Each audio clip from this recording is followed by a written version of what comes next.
Hello.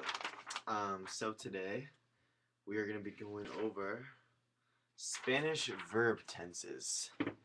This is a little preparation for my final. Just thought I would throw some knowledge out at the camera. So to start off, we have the present tense. Very common tense. Most of you who've taken any Spanish should be familiar with this.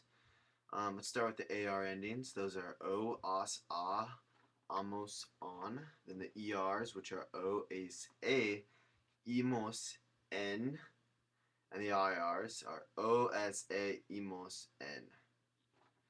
So that should be pretty simple for you all. I guess we could conjugate a verb.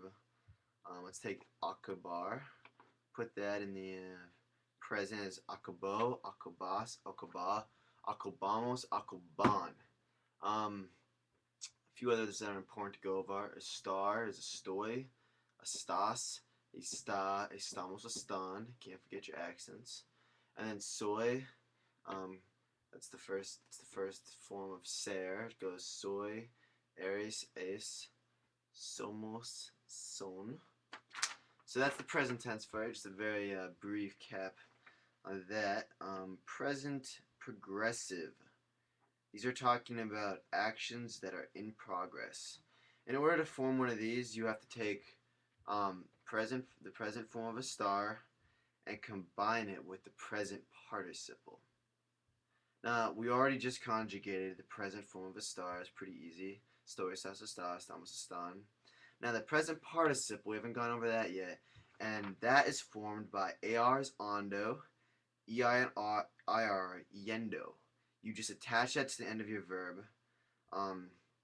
So take, for example, you want to say, like, I am eating, estoy comiendo. Just easy as that. That's just actions that are in progress. What are you doing? I'm doing this. I'm doing that. I am speaking to the camera. Alright. Now, there's a few irregulars you gotta watch out for. Usually this happens when you have two vowels next to each other. In this case, take caer, for example. You got an A, you got an E, and they're right next to each other. And what do you do then? You make creyendo. Now, all you did there was you dropped that ER, just like you'd always do, and you add endo with a Y instead of an I, and that way you have like a better sounding word, instead of Spanish speakers, they just don't like that. Those two soft vowels next to each other, that's just sloppy. Alright, other forms, IR is Y, it's endo, ear, my bad. Sorry, I'm just there. Okay, so ear, meaning to go, is YENDO, just endo. Alright, then leer, to read, for all you novices out there. That's leyendo. You drop the I, put the Y in leyendo. Pretty simple stuff. Let my hair blow free for now. I'm just going to throw this on my shoulder. Alright, now the perfect tense is the next one we're going on to. So we did the present. Simple, we all know that. Present progressive, a star plus present participle, which is ondo or yendo, attach it right to the end of the verb. Easy as that. Alright, the next one is the perfect tense. Now the present perfect is the first one we're going to go over.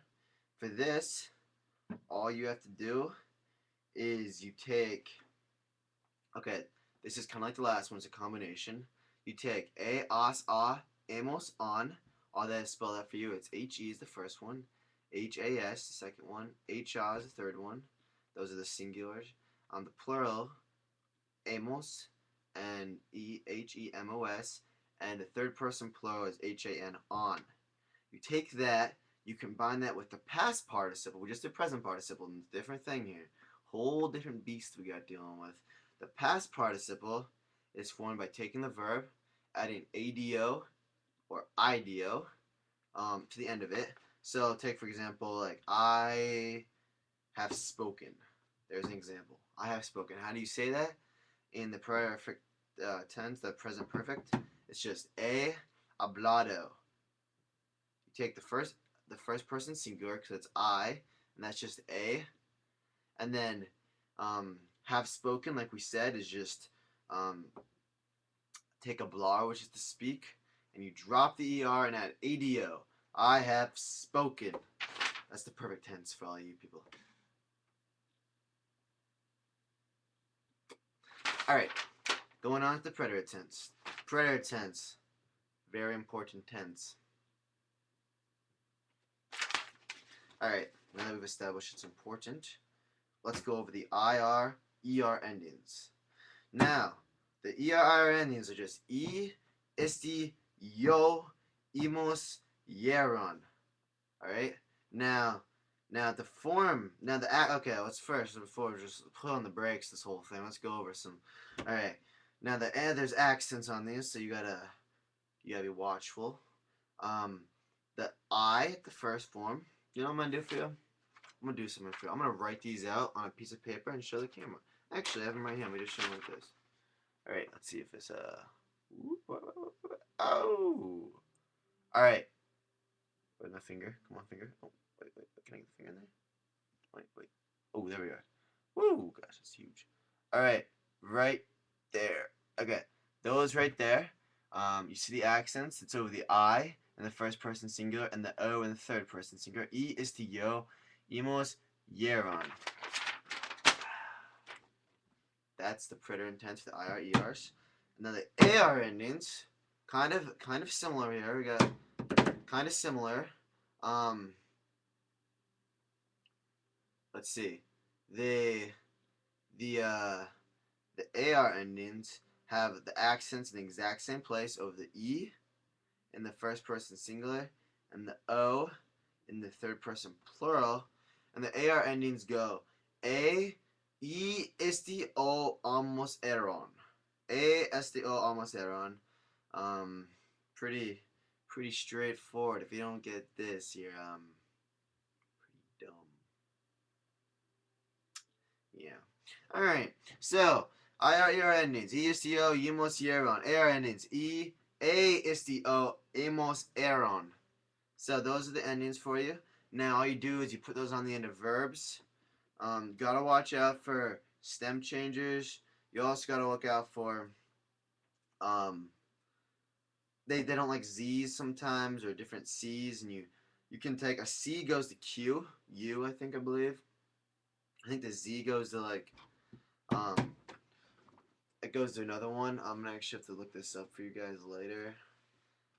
Once I get like 1 million views on this video, I'll probably come back and make some changes and fix things up for you guys. But right now, just wait for my first 1 million views. Anyways, it's important to understand what the preterite is used for, because there's another tense we're going to go over next called the imperfect. And sometimes these can be a little confusing. When do you use this? When do you use that? What's the correct places to use it? So we're going to go over the 3 main times used the preterite is at the beginning of an action or event in the past. So if you have the start, like, he started this then. Alright, he started it. That's a distinct place and time. So the beginning of an action or event in the past, or another time it's completed actions or events in the past. Something that's just there in time. Like, he ate that pizza. He did it in the past, completed it, done. Another time is actions or events that began and were complete in the past. I think I just went over that. It's a little different actually. It's a little different. It's not just like I ate pizza. Actions or events that began and were completed. So like he started eating pizza and he finished eating pizza. Both actions or events that began and were completed in the past. All right. Now there's a few different forms that are really common that are really irregular. Different verbs that might throw you off, might make you fail that test, may make you flunk out of college. You gotta know these. You really do. IR, ear, for the novice, and ser. Ear and ser form the same irregular conjugation. And it's I might want to show this one to the camera too for you amateurs.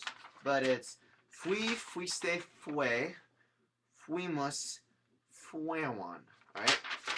Let me show you this because you might have a test someday, and it might be on there. Right there. Okay, we're good. We're solid, people. Okay, wait, we're right. Okay, right there. Fui, fuiste, fue, fuimos, fueron. Fueron. That's how you say that one. Dar, di, disti, dio, dio, dio. It's just easy as that. Dimos, dieron. Let me say that one more time. Di, disti, dio, dimos, dieron. It's really important to understand that none of these ones I've just said have any accents whatsoever. Zip. Hacer is the next one. Oh, shoot at my screen. It's just one black on me. Alright. Ooh, check that bright. Alright. Hacer is the next one I'm going to go over. If you know what hacer means? Anybody? Oh, Richard. Hacer means to have. Alright. Hacer, the forms are hic, hicisti, hizo, hicimos, hiceron. Really, shows from the camera too for you guys, because I can tell there's a lot of lame Spanish speakers out there. Alright, here we are. Alright. I don't know how to say that actually. Hicisti, hizo, hicimos, hiceron. That's the preterite tense for you guys. I'm going to say a few of those. IR endings. Isti, yo, imos, hieron. AR endings.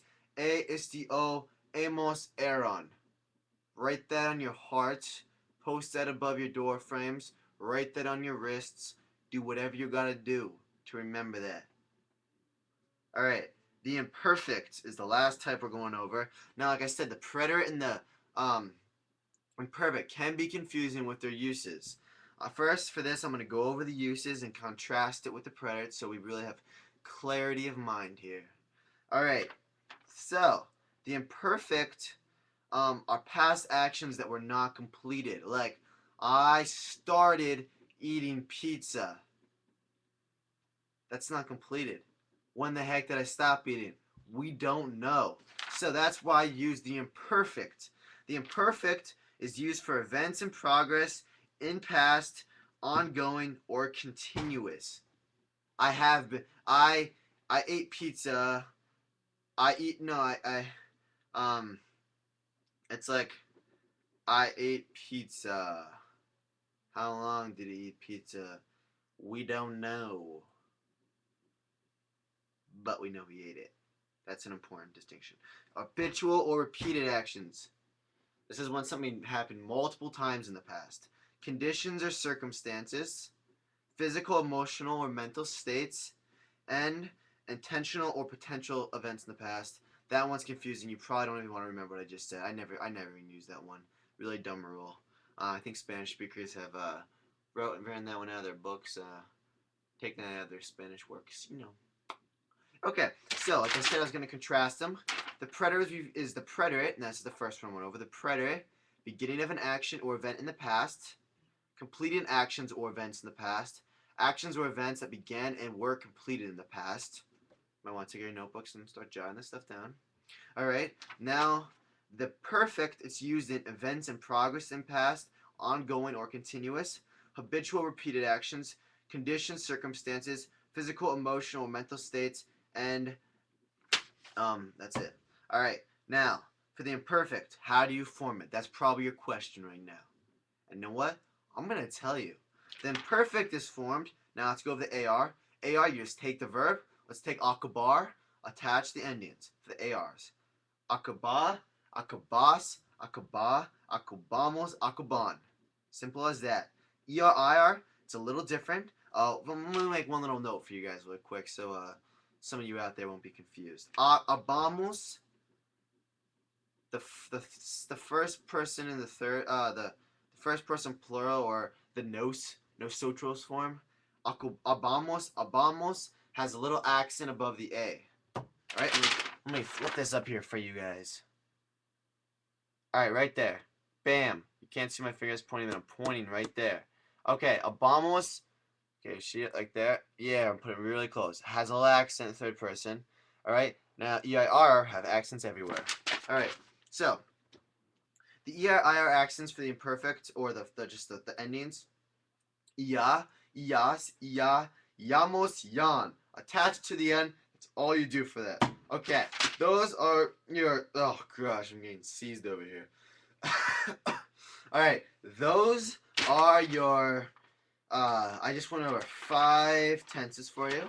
We went over the present progressive, the perfect, preterite tense, and the imperfect. Right now, I want you all to go like this video because obviously I'm gonna get millions of views, so I want millions of likes. So, but what I was gonna say is I want you all to study what I just told you for hours and hours upon hours to really cement these into your brainwashed skulls. Um, so yeah, those are the most important things, the most important tenses in Spanish. If that's all you know in Spanish, you'll be fine, really. I could throw you into a Spanish-speaking country right now after my little lesson there. So I'll put out more videos. So after you've learned all this from this, go watch another video and learn some more. Alright.